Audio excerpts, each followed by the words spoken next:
Gradec insiste sur la rationalisation des partis politiques pour une meilleure existence et une lisibilité au jeu politique sénégalais.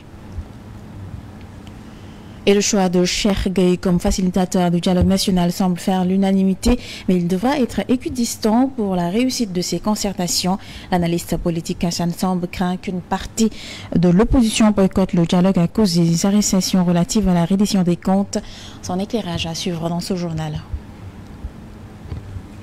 Après le rejet de la loi interprétative de la loi d'amnistie par le Conseil constitutionnel, le collectif des familles des victimes monte au créneau. Ces familles mettent en garde l'État pour la prise en compte de leurs plaintes. La coordonnatrice Amidia exige que les bourreaux soient poursuivis. C'est tout pour les titres, tout de suite le développement.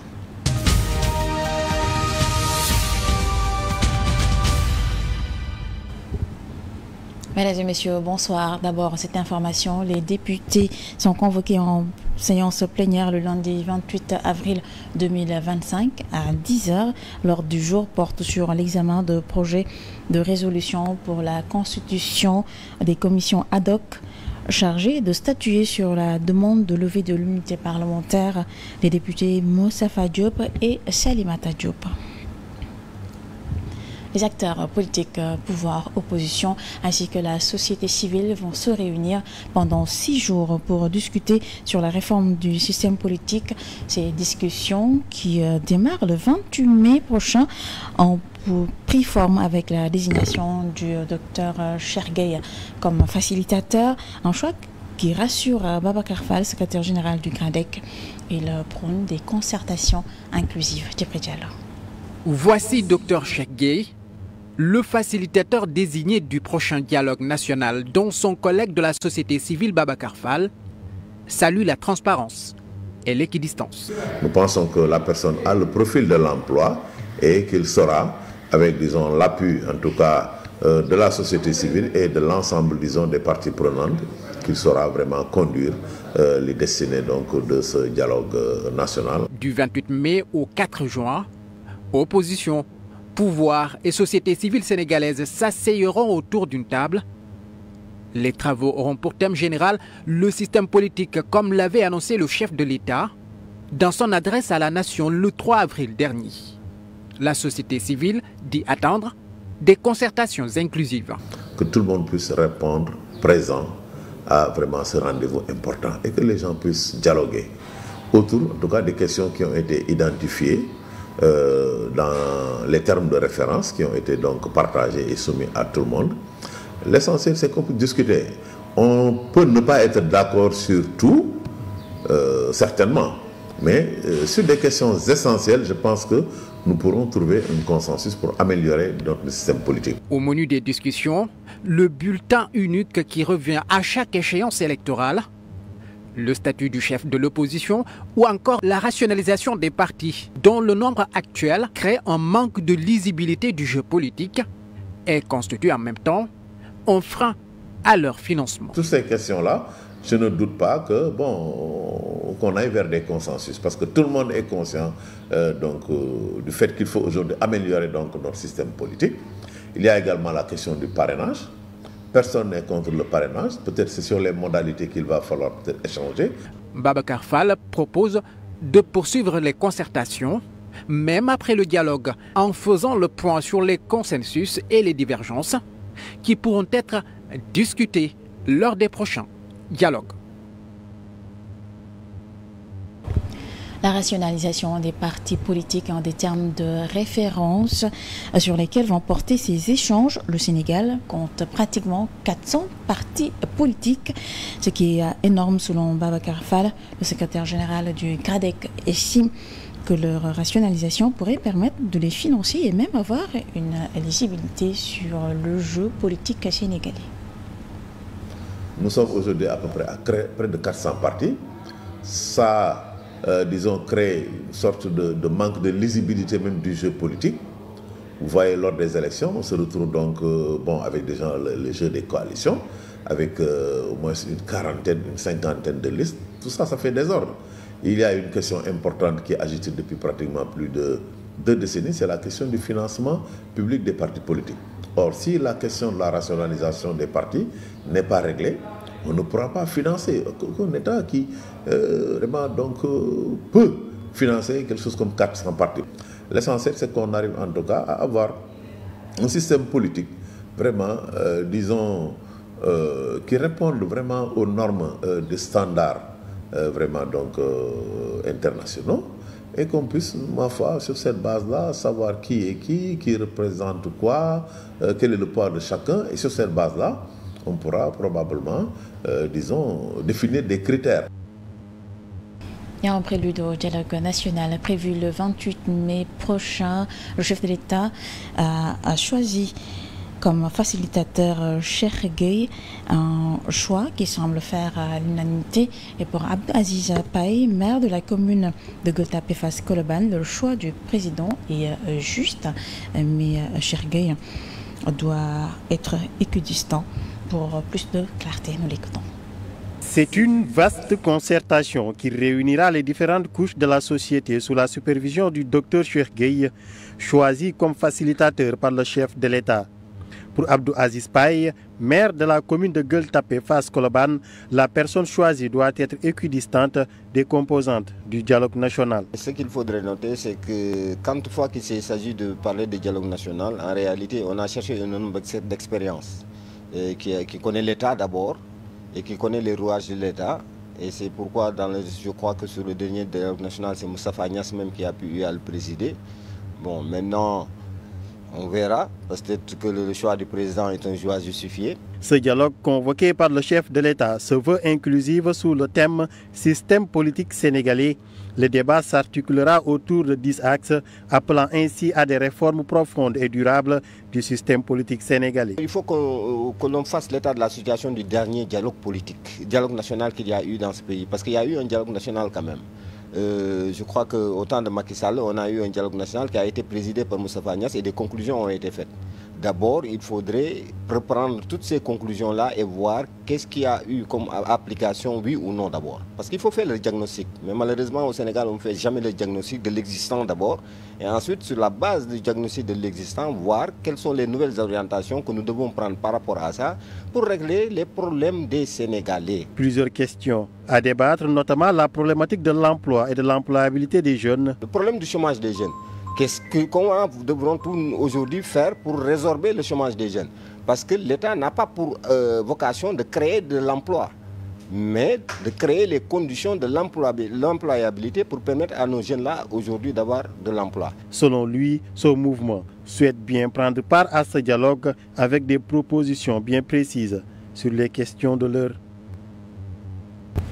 Le thème du dialogue national porte sur le système politique sénégalais et la rationalisation des partis politiques risque d'être au cœur des discussions, selon toujours le maire Abdou-Aziz Paye. Le président de la République ne doit surtout pas chercher à éliminer ces partis politiques. Il est toujours avec Moussa Mani.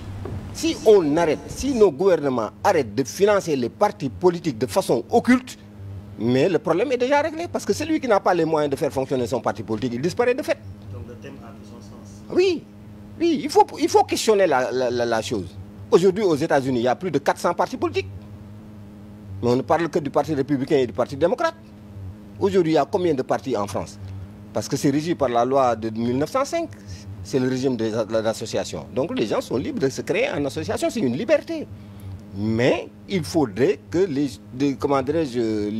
la pratique malsaine que nous avons dans ce pays-là puisse prendre fin. Un programme politique de parti politique est une articulation entre l'économique, le social, le culturel, l'éducatif. C'est pourquoi on a toujours des problèmes. Toujours sur ce sujet, le chef de l'État a choisi Dr Cheikh Gueye du QDIS pour faciliter le dialogue politique. Géographe de formation, Dr Cheikh Gueye supervisera et guidera les réflexions. Il est membre de la société civile et actuel secrétaire général du cadre unitaire de l'islam au Sénégal. Son portrait signé Mamadou Kanté. Il a longtemps dénoncé le manque de débat apaisé et l'état actuel des partis politiques au Sénégal. Aujourd'hui, il a l'occasion d'aider le pays à transcender les épisodes troubles traversés ces dernières années. Le secrétaire général du cadre unitaire de l'islam au Sénégal, Dr Cheikh Gueye, est désigné facilitateur du dialogue national sur le système politique prévu du 28 mai au 4 juin 2025. Un choix qui n'est pas du tout anodin. Le secrétaire général du réseau des think tanks sénégalais est reconnu pour son engagement dans des initiatives visant à promouvoir la gouvernance, la justice sociale, mais aussi à fédérer autour de causes communes. Docteur en géographie à l'université Louis Pasteur de Strasbourg, le spécialiste de l'urbanisme et environnementaliste explore depuis plus de 30 ans des thématiques telles que le développement, le changement climatique, la migration, les politiques publiques, tout en mettant l'accent sur les dynamiques sociales et économiques propres au Sénégal. Auteur de plusieurs livres et d'articles scientifiques sur le développement durable, la gouvernance, l'islam et bien d'autres, son équidistance face à la sauce politique lui ont permis à plusieurs reprises à promouvoir le dialogue et la collaboration entre des groupes souvent divergents. Secrétaire général du CUDUS, organisation qui œuvre pour le dialogue interreligieux et la cohésion sociale, Dr Cheikh Gueye a été au cœur des négociations durant les émeutes meurtrières entre mars 2021 et mars 2024 pour aller vers un dégel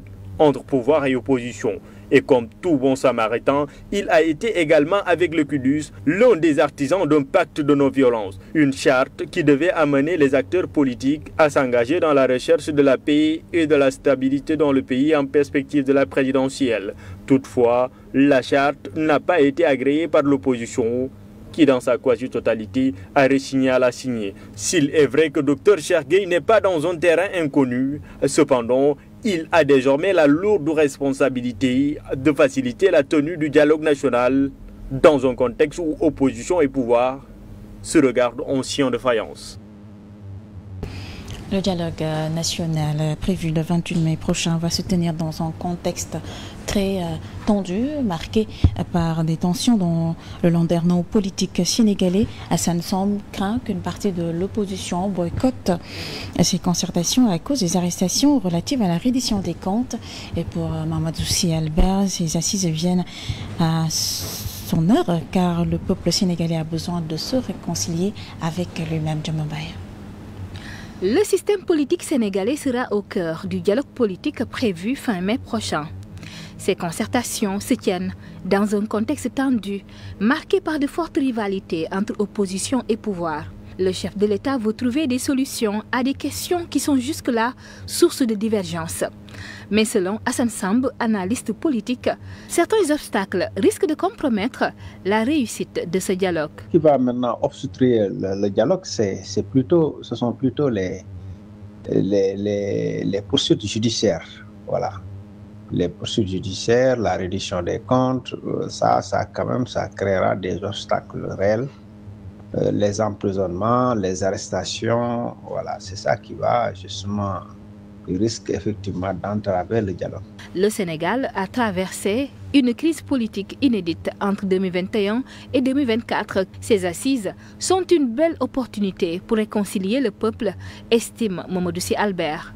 Le dialogue politique, c'est sur des questions de gouvernance. Par exemple, le code électoral, l'organisation des élections, la Sénat, les structures, les partis politiques, comment les rationaliser.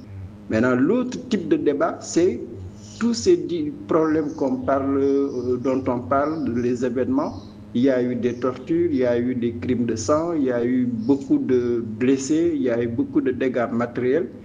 Mais ça doit exiger un débat.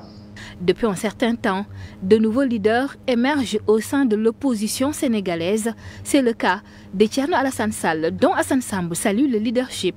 Il faut quelqu'un, il ne faut pas qu'on élise des gens et qu'on les laisse dérouler tranquillement sans qu'il y ait une opposition effective. Je pense que ce que Thierno Alassane Sall fait s'inscrit dans une dynamique républicaine.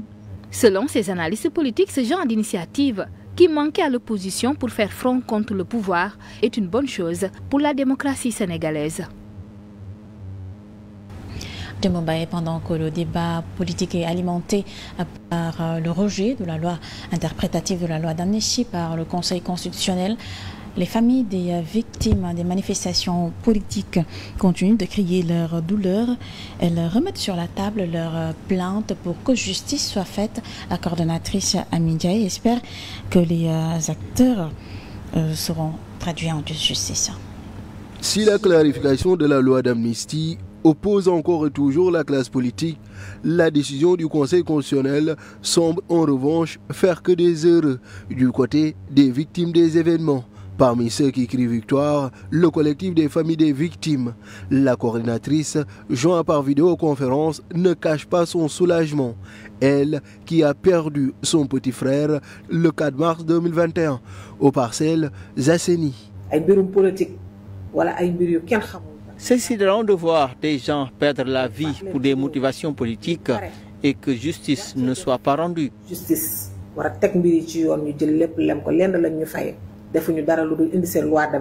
Avec cette carte blanche de la justice, le collectif mis en place depuis mars 2021 réactualise les dossiers et s'organise davantage pour ne laisser aucune chance aux auteurs des actes répréhensibles.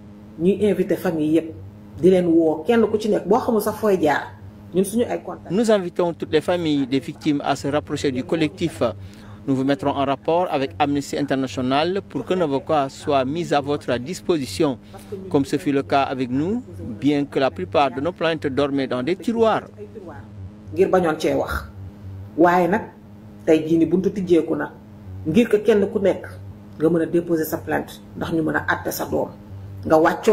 Amnesty International Sénégal va assister toutes les familles qui n'avaient pas pu déposer leur plainte. Nous avons essayé de joindre son coordonnateur, Seydi Gassama, mais sans aucune suite favorable. Omar Thiam, des membres du Parti socialiste, notamment des jeunes, exigent le départ de certains responsables. En sit-in ce vendredi, demandent la démission des leaders, dont la secrétaire générale Aminata Mbengue Ndiaye. Ces socialistes souhaitent la restructuration de toutes les instances du Parti socialiste. Nous sommes là aujourd'hui pour faire confiance aux jeunes talents et aux jeunes compétences que nous avons au sein de ce parti-là, qui est en train de mourir. Comme vous le savez, de 20 députés, nous sommes aujourd'hui à 1 et on n'est même pas sûr que ce député soit du Parti socialiste parce qu'il n'est pas parti sous les couleurs du Parti socialiste. Il est temps que Aminata Mbengue Ndiaye démissionne pour avoir été l'auteur du magistère le plus calamiteux de l'histoire politique du Parti socialiste au Sénégal. Le Parti socialiste, comme vous le voyez, ne se réunit plus régulièrement. Le SEN doit se réunir tous les 15 jours. Le bureau politique tous les mois, le comité central tous les 3 mois. Mais depuis qu'elle est à la tête de ce parti-là, le comité central, depuis 6 ans, ne s'est jamais renouvelé, ne s'est jamais réuni. Intellectuellement, elle est en régression. Politiquement, elle veut amener le Parti socialiste avec lui dans la tombe. Et ça, nous ne pouvons pas l'accepter. On doit rajeunir ce parti-là, faire confiance aux jeunes qui sont là. Faire confiance aux jeunes qui sont là, en dissolvant toutes les instances, je dis bien toutes les instances de la base au sommet, pour mettre en place un comité pilotage qui va gérer les affaires courantes, travailler, aller vers les Sénégalais, déterminer, faire des propositions et des offres politiques conséquentes pour que le Parti socialiste puisse se relever. Hors de chez nous, ce 25 avril 2025 à Washington, le secrétaire général américain Marco Rubio préside une cérémonie attendue à la signature d'une déclaration de principe entre la République démocratique du Congo et le Rwanda.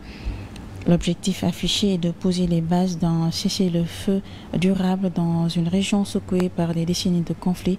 Depuis sa prise de fonction, le secrétaire d'État américain Marco Rubio a échangé avec le président de la RDC, Félix Tshisekedi, celui du Rwanda, Paul Kagame, mais aussi avec le chef de la diplomatie angolaise et le président kényan, William Ruto. Et c'est tout pour ce journal. Merci de l'avoir suivi.